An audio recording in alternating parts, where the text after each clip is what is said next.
இடம்பொருள் நேயர்களுக்கு வணக்கம். ஸோ திடீர்னு ராதிகா ப்ரெக்னென்ட் ஆகிட்டாங்க அப்படின்னு பாக்யலட்சுமி சீரியலில் சொல்லும் பொழுதே இது எத்தனை நாளைக்கு தாங்க போகுது அப்படின்னு ஒரு கேள்வி இருந்துச்சு. அதாவது இந்த சீரியல்களில் எப்பயுமே பார்த்திங்க அப்படின்னா கல்யாணம் அண்டு கர்ப்பம் இந்த ரெண்டையுமே எத்தனை நாள் இழுக்க முடியுமோ அவ்வளோ இழுப்பாங்க. அப்புறம் என்னென்ன பிரச்சனைகள் கொடுக்க முடியுமோ அதெல்லாம் கொடுப்பாங்க.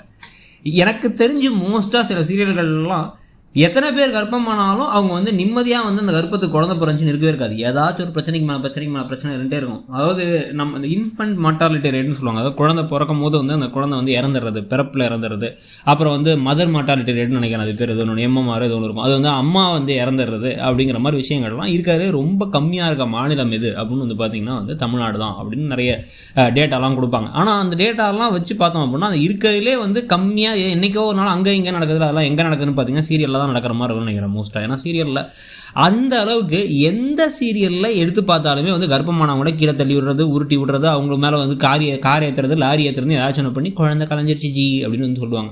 இல்லைனா குழந்தையை காப்பாற்ற முடிஞ்சு அம்மாவை காப்பாற்ற மாட்டாங்க. முடிஞ்ச வரைக்கும் அம்மா கூட காப்பாற்ற மாட்டாங்க. ஏன் அம்மாவை காப்பாற்றிடுவாங்க, குழந்தைய தான் காப்பாற்ற மாட்டாங்க. ஏன்னா அம்மா சீரியலில் முக்கியமான ஆக்ட்ரஸாக இருப்பாங்க. அந்த மாதிரி தான் இப்போ ராதிகாவுடைய கர்ப்பத்துக்கு அப்பயும் இது நடக்கிறதுக்கான வாய்ப்புகள் இருக்குன்னு சொல்லி நமக்கும் தெரியும். நிறைய பேர் கமெண்ட் செக்ஷனில் அதை விரும்பவும் வேறு செஞ்சாங்க. எதுக்கு இந்த வயசில் போய் கோபி குழந்தை அதெல்லாம் வேணாம் கோபிங் பாய்க்காவையும் சேர்த்து விட்டுருங்க அப்படின்லாம் சில கமெண்ட்ஸ்லாம் இருந்துச்சு. அதெல்லாம் பார்த்து நானே ஷாக் ஆகிட்டேன். ஜி இத்தனை வருஷமாக விடிய கதை கேட்டு கடைசியில் சீதைக்கு ராம சித்தப்பா தானா அப்படின்னு கேட்ட மாதிரி திருப்பி கோபியும் பாக்கியாவும் சேர்த்து வைக்கிறதுக்கு எதுக்கு கிட்டத்தட்ட ஒரு 1500 எபிசோடு எடுக்கணும் அப்படிங்கிற கேள்விகள்லாம் இருந்துச்சு. இன்றைக்கி எபிசோடில் இப்போ கடைசியாக பார்த்திங்க அப்படின்னா ஏதோ பேச்சுவார்த்தை பிரச்சனையாக இருக்குது ஈஸ்வரிக்கும் ராதிகாவுக்கும் இடையில. இதில் ஏற்கனவே இன்றைக்கி 2 மணி நேரம் எபிசோடு வேறு இருக்குது. அதில் வேறு கோபிக்கு ஒரு முக்கியமான விஷயம் தெரிஞ்சிருச்சு. பழனிசாமியோட வீட்டில் கோபியை ஒரு ஷாக் கொடுக்குற மாதிரி பாக்கியாவை பொண்ணு கேட்க போகிறாங்கன்ட்டு அந்த கடுப்பில் அவர் இருக்கும் பொழுது இந்த பக்கம் பார்த்திங்க அப்படின்னா ஏதோ சண்டையில் கீழே விழுந்த வாஸில் ஃப்ளவர் வாஸில் தடுக்கி விட்டு பொதுக்கடின்னு கீழே விழுந்துடுறாங்க ராதிகா. நமக்கே பதறி போயிடுது. உடனே ஈஸ்வரியும் பதறிடுறாங்க.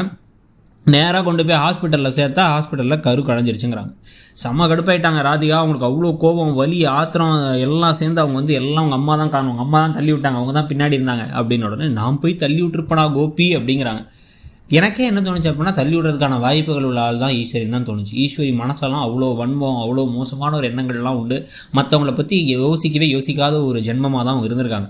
இந்த இடத்துல வேணால் அவங்க தள்ளி விடாமல் இருந்திருக்கலாமே தவிர அவங்க ரொம்ப நல்லவங்க, தள்ளி விடுவாங்களா கோபி அப்படின்னு ரொம்ப நல்லவங்களாம் நினைக்கவே மாட்டேனாலாம். அவங்க தள்ளி விட்டு தான் செஞ்சுருக்கிறதுக்கான வாய்ப்புகள் உண்டு. ஆனால் இந்த இடத்துல அது நடக்கலை. அதுங்களே கால் தடுக்கி விழுந்துட்டாங்க.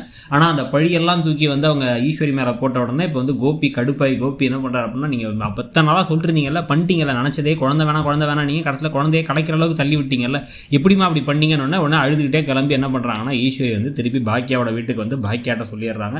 பாக்கியா வீட்டுக்கு திருப்பி ஈஸ்வரி வந்துட்டாங்க. அதே சமயத்தில் அங்கே குழந்தையும் கலைஞ்சிருச்சுங்கிறத பற்றி கருத்து என்னங்கிறத சொல்லுங்கள். தேங்க்யூ.